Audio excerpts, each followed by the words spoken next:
Hi everyone and welcome. This is What's Wrong With.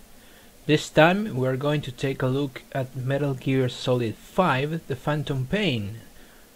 Why did I felt the need to do a What's Wrong With Metal Gear, which is one of my most beloved franchise since I was a kid?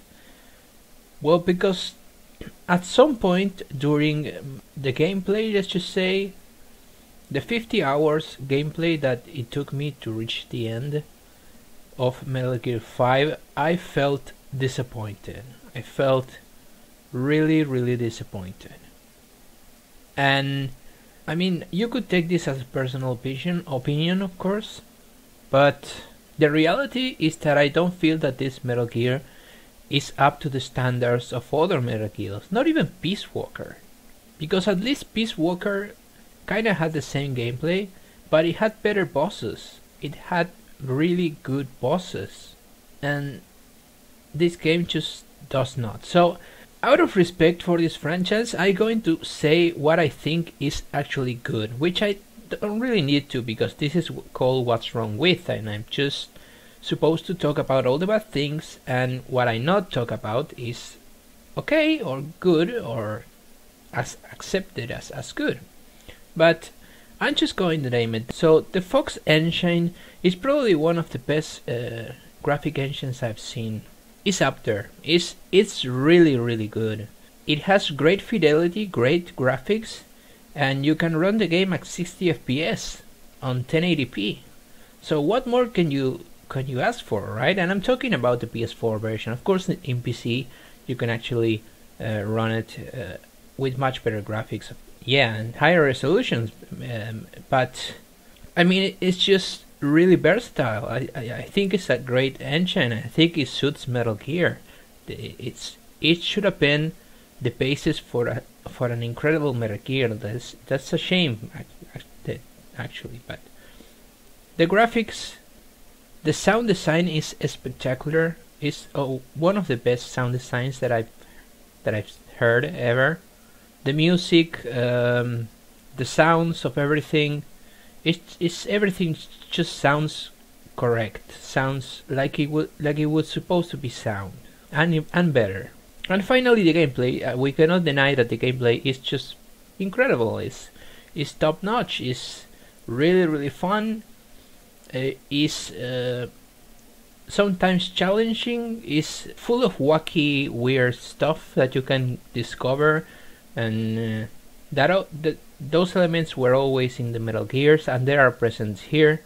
You can fool around with enemies in all sorts of ways and just have fun with the missions and with the open world. And really, the gameplay is the best part of this Metal Gear, because you actually get a lot of it. You always get a lot of cutscenes and little gameplay. Now it's all the way around. You actually get a lot of gameplay, almost the 50 hours of gameplay and 2 little cutscenes. I mean, I wish I had more. That's the reality of it. So let's just start the proper What's Wrong With by starting with, I think it's most important in a Metal Gear game, which is the story. I'm not going to spoil it, guys. Just don't worry. I'm not going to go into details of the story. But I'm just going to say it's bad. Like, the story is bad, guys. It's not only not up to standards to other Metal Gears in the franchise. It's just bad in general. And I just can't believe this, because if I would have said something before this game was released, is that Kojima was going to write a good story. Yes, it's going to be wacky, and it's going to be funny, and I knew it was going to be like with some adult themes, but it's really dark. Actually, it goes really dark. It goes darker than any other Metal Gear, and takes itself far too seriously. I think this is the most serious Metal Gear in the franchise. Deals with a lot of subjects that not many games deal with, which is good, but it just feels out like, it doesn't feel like a Metal Gear. Like the story doesn't really feel like the Metal Gear. In the opening, you get all the crazy stuff in one single opening, and that opening just says this is the beginning of something incredible. Like that, this is the beginning of something unique. That's what you get out of that opening. Such crazy stuff. But when that opening ends, the game stagnates for like 20 or 30 fucking hours.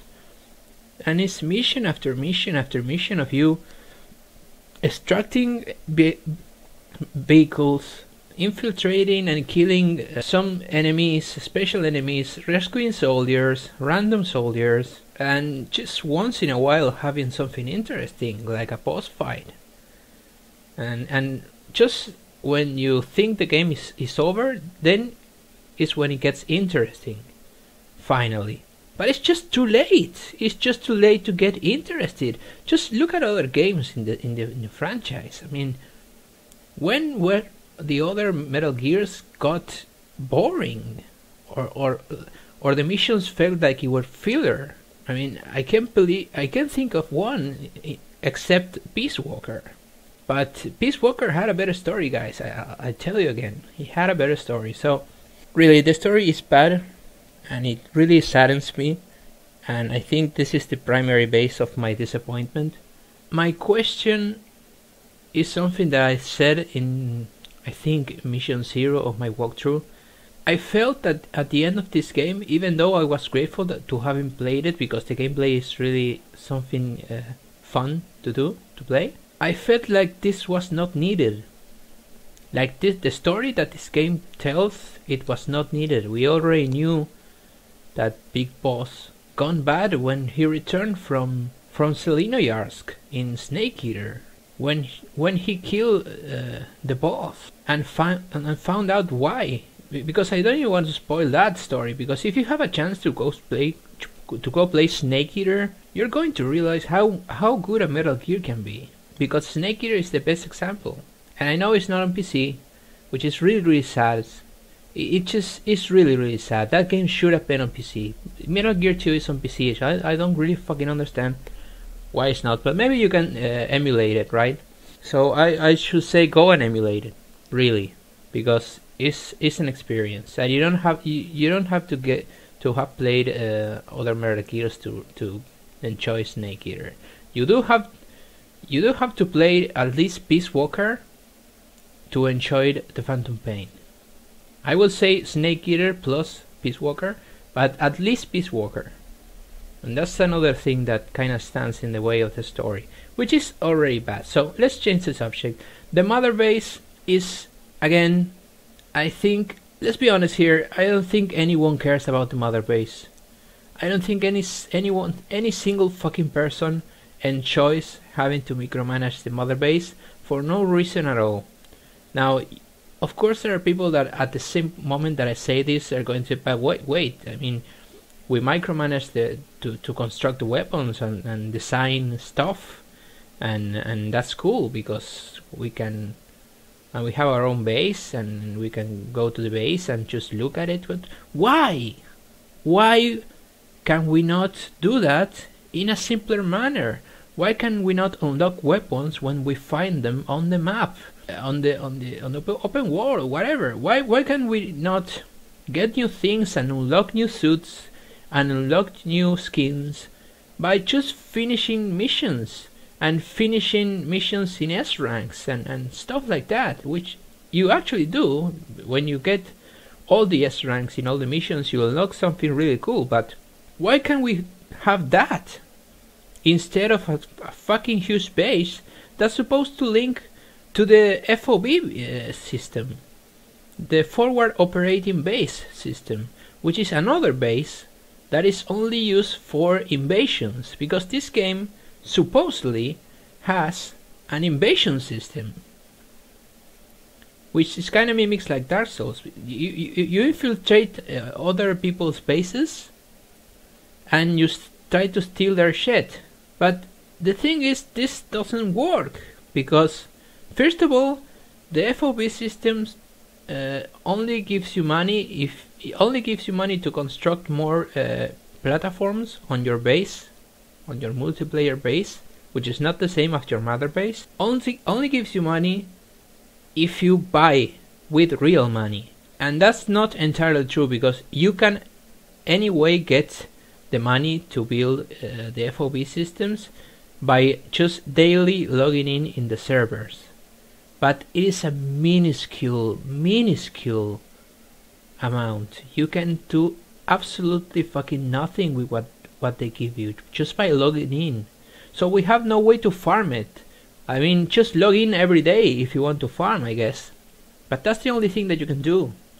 The FOB system is already broken. It's already bad because people who actually pay, which I wish in my heart that no one will pay, but I know that somebody pays. A lot of people pays. Because this is just getting worse and worse. Microtransactions in a Metal Gear? It's supposed to be a single player game, guys. It's not even supposed to have multiplayer. And let me say another thing. The servers doesn't work. The servers went online and went unstable, kinda stable, like 5 days ago. I had to wait to do the what's wrong with because the servers were broken at launch. I couldn't invade anyone. I have to play all the Metal Gear offline because I couldn't play it online, and when the servers actually went online, there was such a load.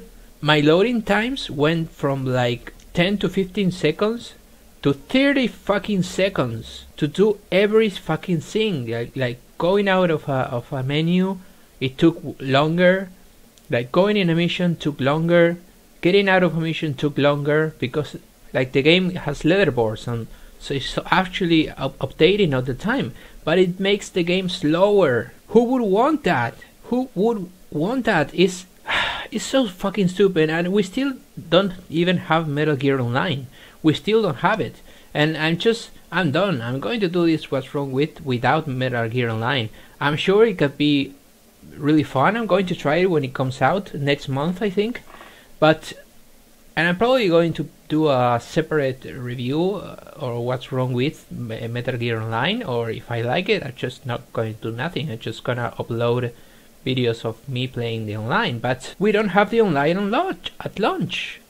So what the fuck's wrong? Why do we always get this fucking shit? Why do we always reach the launch date and the game is not fucking ready? How much more time do you fucking need? I mean, just take the fucking time. I think Deus Ex is releasing too fast.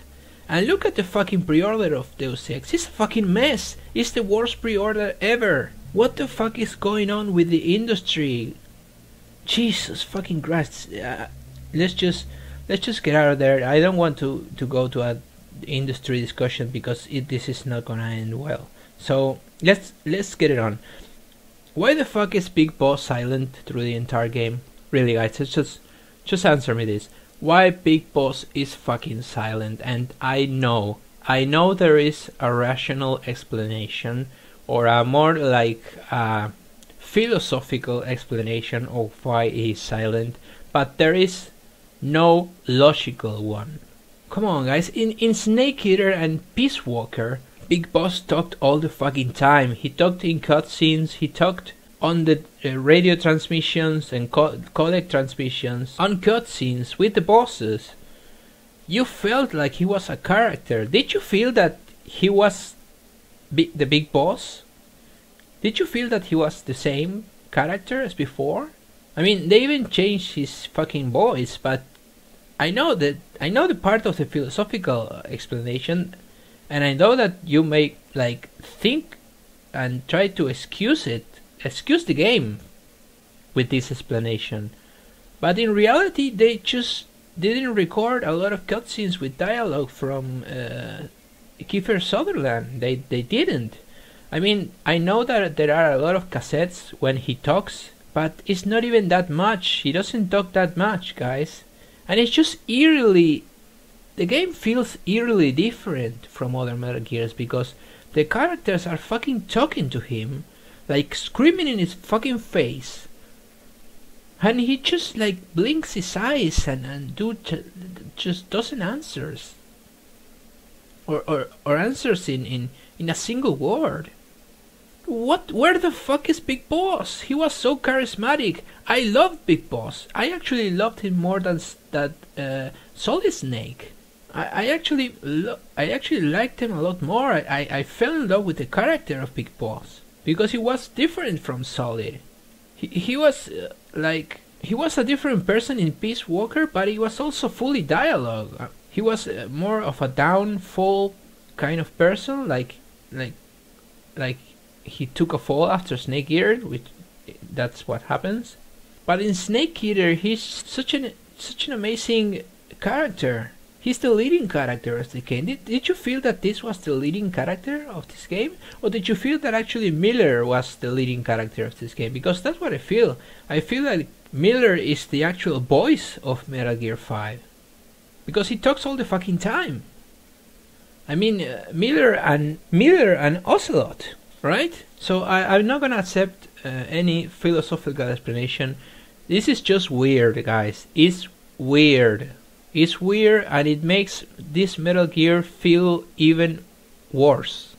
Because the story ends up being worse because we just don't hear Big Boss's thoughts. We don't hear him as a character. He's hollow. He feels like a hollow character. And at first I started playing, okay, he was in a coma. Don't worry, I'm not gonna spoil, but he was in a coma, he woke up, okay, they're doing something weird when Big Boss is like traumatized at the beginning of the game, but then it's going to start being the same Big Boss that was ever. And then I started to think it's something entirely different, but then the game finished and Big Boss didn't chase at all. It was just silent through the entire game and it felt wrong. It feels wrong. And talking about feeling wrong, the open world. Jesus fucking Christ, the open world. I'm just going to really sum it up here.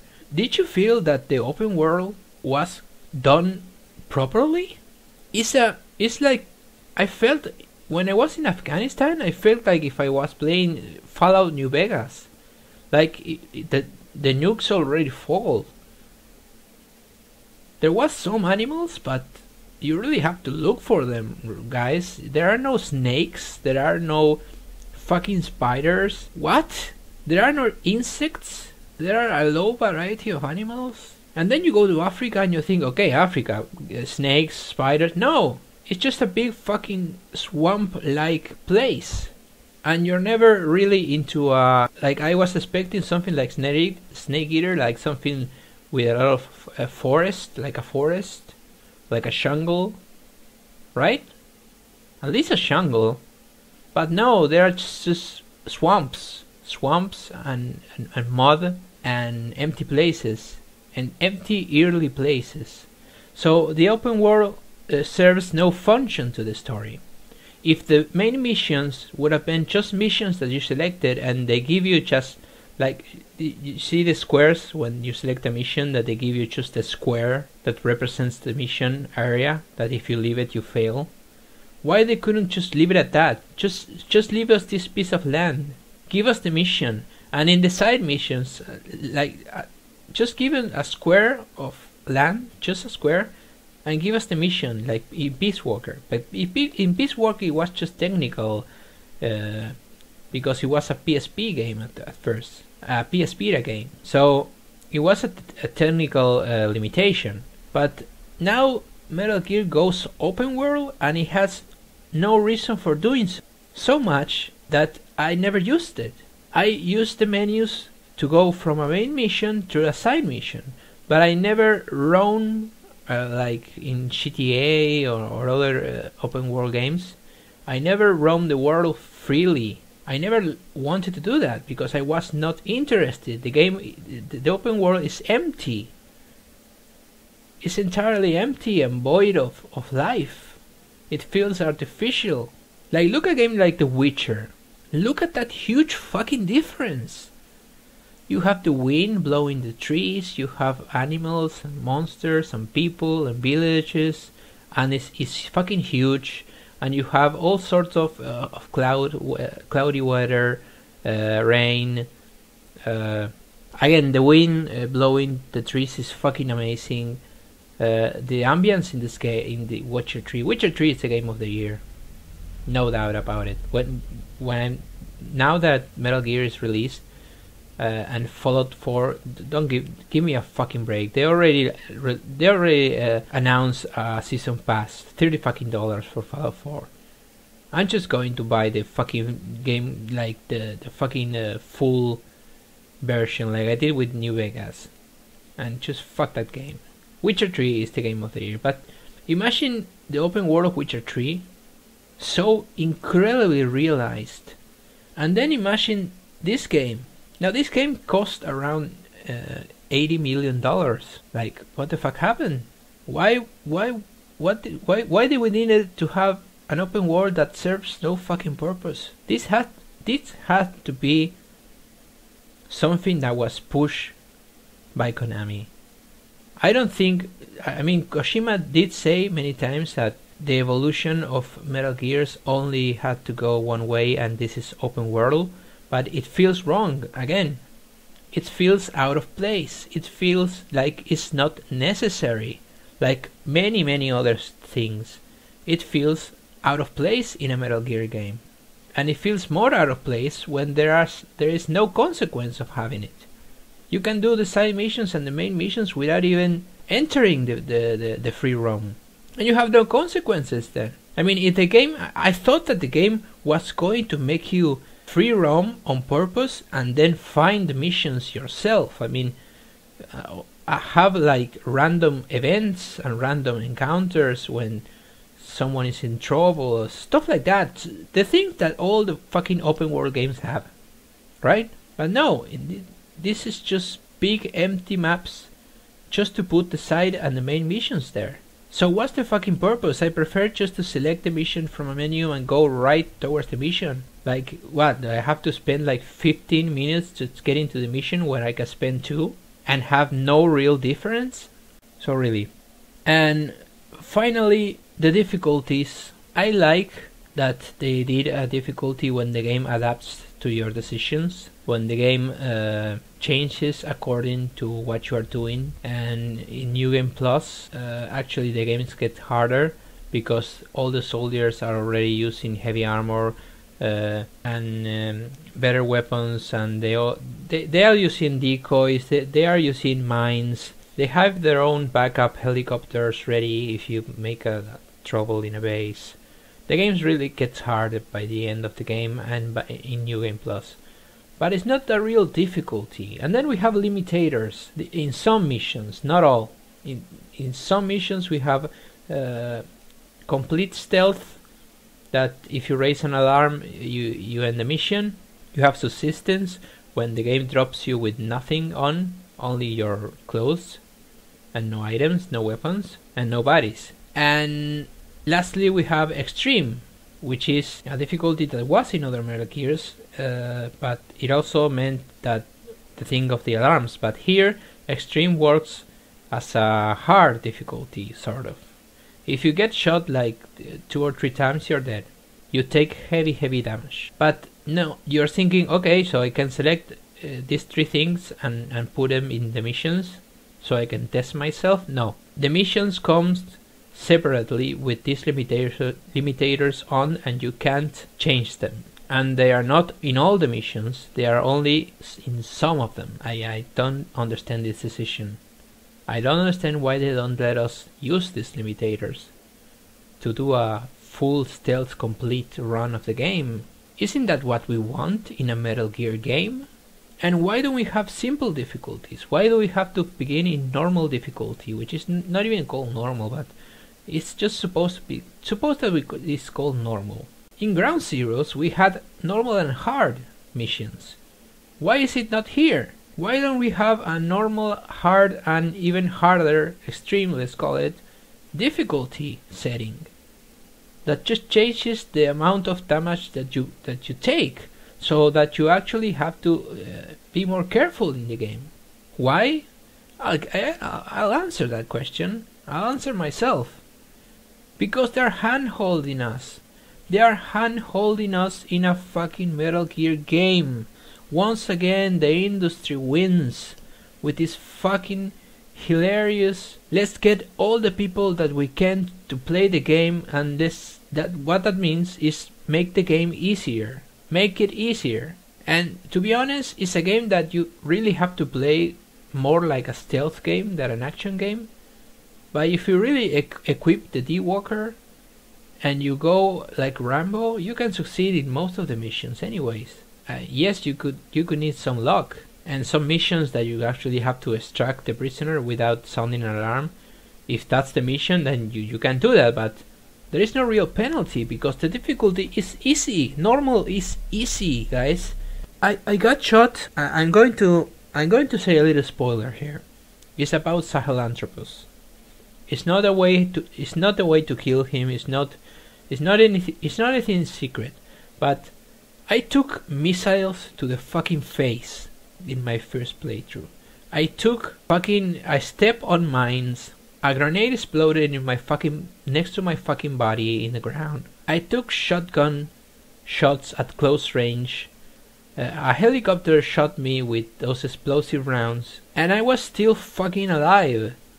Sahelanthropus threw everything at me, and I was able to take him down and not even get seriously damaged. The Sahelanthropus fight is such a fucking laughter fight. It's just embarrassing. What happened to the bosses in this game, by the way? Like the schools start to be like a cool thing. I'm not gonna spoil, don't worry, but the schools start out to be a good thing, but it turns out to be a fucking horrible enemy, like the worst enemy in a Metal Gear game. It's just dull and boring to fight them. And the bosses themselves are dull. And there are very little bosses actually in the game. Did you know that? There are very little bosses. And let me tell you something. What did you expect from a Metal Gear game? A good story, a good crazy story with the Kojima mark on it, and bosses. A good design for the bosses, right? Because that's what we remember. That's what we remember when we play Metal Gear Solid back the PlayStation 1. When a game first, like so many great moments, so many great memories with this franchise. Like the first moment that a game made me put the remote on the ground, when Psycho Mantis tells you in Metal Gear Solid 1 to put the controller on the ground and that he's going to move it with his mind. And like you just put it, and then you realize that he's vibrating the gamepad and he's actually moving it. It's just it clashes. The design of the story and the design of those moments, it clashes with all other stories. It surpasses them. It makes every single Metal Gear game an absolute joy to watch. It's just like nothing you have seen until this point. Like when Metal Gear 2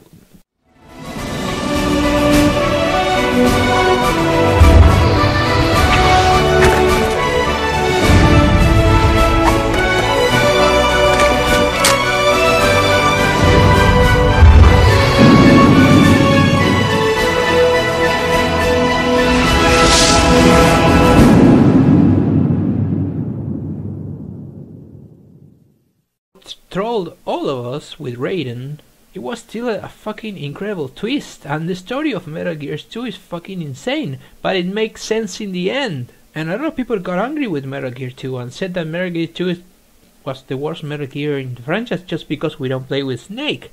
But that's not true. I mean, I consider Metal Gear 2 one of the best in the franchise after Snake Eater. Because the story is just great, the bosses are awesome, the personal story of Raiden is incredible, and the game throws you all the way until the end. It's just incredible. It's just an incredible game. And then after Metal Gear 2, after that so fucking twist-full, incredible fucking game, we get Snake Eater.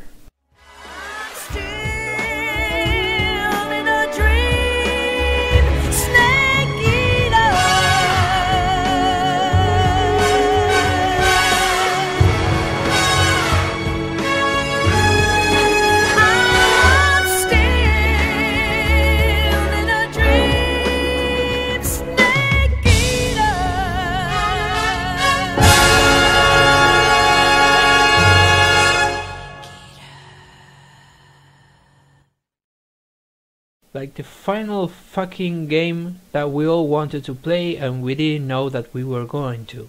Because the game, once again, doesn't give us Solid Snake, it gives a big boss. And it kinda is a prequel that kinda begins the story of Big Boss. And it makes Big Boss such a nice character, even though he was a villain before. It gives us his side of the story, what happened to him. And he's the fallen hero, he's the anti-hero. And to play with an anti-hero is always so much fun. And the game has incredible bosses, the Cobra unit, and so incredible moments. Like every boss is an incredible moment. Maybe not the beast, yeah, probably not the beast. But every single other enemy in the game is a game changer. It's incredible. I just remember the fight with when you had to take a pill to wake up, and the final Jesus fucking Christ, the final fight with the boss in that camp of flowers. Jesus fucking Christ, that was so fucking epic that I don't think any game has that kind of ending. It was just beautiful to see and to play it, and the ending breaks your heart. And then we got Metal Gear 4. Has changed.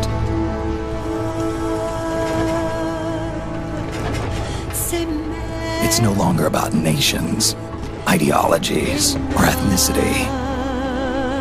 It's an endless series of proxy battles fought by mercenaries and machines. War and its consumption of life has become a well-oiled machine. War has changed. And I'm sorry this video is getting longer, but I have to say it. Then we got Metal Gear 4, that is probably, it was probably considered the lowest key in the franchise. But I enjoyed it so much, guys. I bought a PlayStation 3 for this game. I bought it for Metal Gear 4. And the bosses were all really weird, but they were like scary weird. Like they freaked you out because they were like animal robots. They were really cool. The designs are incredible. And they all make animal noises. There is Psycho Mantis still alive, it seems, or something like Psycho Mantis. So, and the actual boss fights are a lot of fun as well. And then this black dude tells you the sad story of these traumatized women in different battlefields in the world that were inside of these suits. And they're all really, really sad. And the game just, again, it throws you so much in the story. At one point, I mean, the worst chapter in Metal Gear 4 is chapter 3, no doubt about that. I mean, if I would make a review about Metal Gear 4, I would say that it's the worst chapter or level in a Metal Gear game. I mean, what the fuck were they thinking with that level? But after that, we go to Alaska. We go back to Metal Gear 1, guys. And we do it with the same music. We do it with the same graphics at the beginning. Chapter 4 is a trip through nostalgia, and it's so well made that it saves the entire fucking game. Chapter 4 saves the entire fucking game. It's just one of the best chapters that I've seen in the Metal Gear franchise. And chapter 1 was incredible, chapter 2 was incredible, chapter 5 was really good, and that ending on top of the submarine, fighting all the versions of Liquid until we get to Ocelot, until we get to the truth, and the music changes since it goes through all the games, and we fight him with our fists, like two old men, they can barely stand, fighting till one of them stands and one of them falls. It was so fucking poetic with the sun. It's just fucking incredible ending. A fucking incredible ending. And that ending after the credits, when certain character, and I'm not gonna say who, because I just don't want to spoil anything, but reappears in the game, is so fucking touching. I mean, that was the perfect ending for the franchise. I think Metal Gear 4 was the perfect ending for the franchise. It was the ending that Kojima always wanted to make. Like, he always said that this was, each time that he completed a game, he said that this was the last game of the franchise. And it holds true in Metal Gear 2 because it feels like Metal Gear 2 Sons of Liberty is the end of Metal Gear. But then we get Snake Gear, which is a prequel, and it's the best Metal Gear. And then we get Metal Gear 4, which is in the future, and it feels like the ending of the franchise. It feels like the end of everything, including Big Boss. And then we get Peace Walker, who is kinda weird, who is more about like managing the base, again like Phantom Pain, and recruiting soldiers and the Fulton. Like Metal Gear 5 is just a better version of Peace Walker, a next generation version of Peace Walker. But at least Peace Walker has a good story. It has a profound, meaningful story for Big Boss as well. It's kinda weird, yes, but it always is kinda weird. But it's the good weird. And Big Boss suffers some changes in that story, and just Peace Walker could have been the end of Metal Gear again. So now we come to Metal Gear Solid 5, the Phantom Pain, and what does this game gives us? Like nothing at all, like more traumatized shit that happens to Big Boss, but we don't need it. We don't need this story to know that Big Boss is already a villain, right? Because in Peace Walker we accept to have a nuke at our at our free base, not entitled to any nation, and we have a nuclear bomb in it and a Metal Gear. There he's just a villain. He's a villain in Peace Walker. We don't need this chapter. We don't need it. And Konami said that they are going to continue making more Metal Gears. But what the fuck are they going to make at this point without Kojima? The franchise ends in a really low key, with the worst version of a Metal Gear, in my opinion. The worst Metal Gear in the franchise. And I hope this is truly the end, because I don't think we need more story after this, because this was already not needed. Kojima said that this was the downfall, the real downfall of Big Boss, and it is, but not in the way that he referred to. In my opinion, he almost destroyed the character of Big Boss in this game. And Big Boss was my favorite character in the franchise. The only thing that falls here is the character.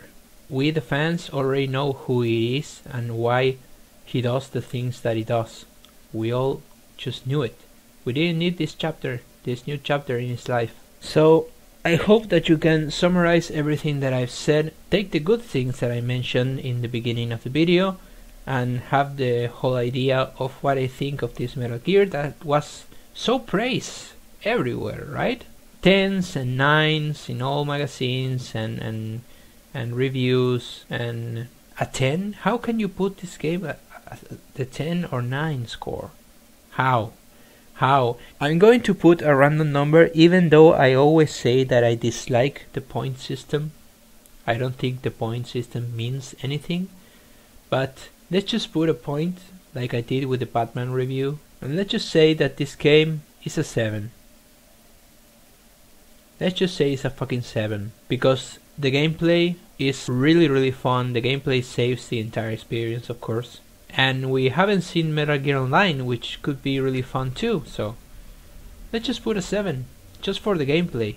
And the graphics and the sound, they are top-notch quality, and all the little quirks and things that Metal Gear has, all the little funny stuff that you can do, it's all here, it's all fun, so that gets the game a 7. But the 3 points that are lacking there, those are the story. And I guess all the other little things that I mentioned, but basically the story and the bosses are the most disappointing things in this game. Let's just say, by comparison, it's the worst Metal Gear, and by a game that stands alone, not comparing it to other Metal Gears, it's a 7. Like barely a 7. I was going to say 6, but let's just put a 7, because the gameplay is really fun, guys. And I can only recommend this game to people that have played other Metal Gears before, for the fanatics, because this game is truly made for the fans of the other Metal Gears. I mean, I cannot see anyone that haven't touched a Metal Gear trying to play this game, because even though the gameplay is fun, even though they always say, yeah, you can jump into this game and whatever, no, you can't.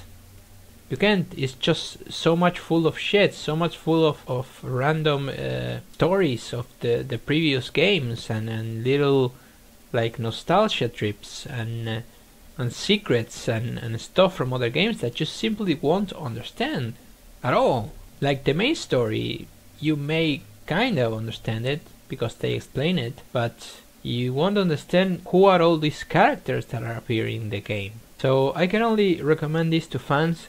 I know fans are going to play this game because I couldn't resist, right? How could I ever think that this was going to be the worst Metal Gear of the franchise?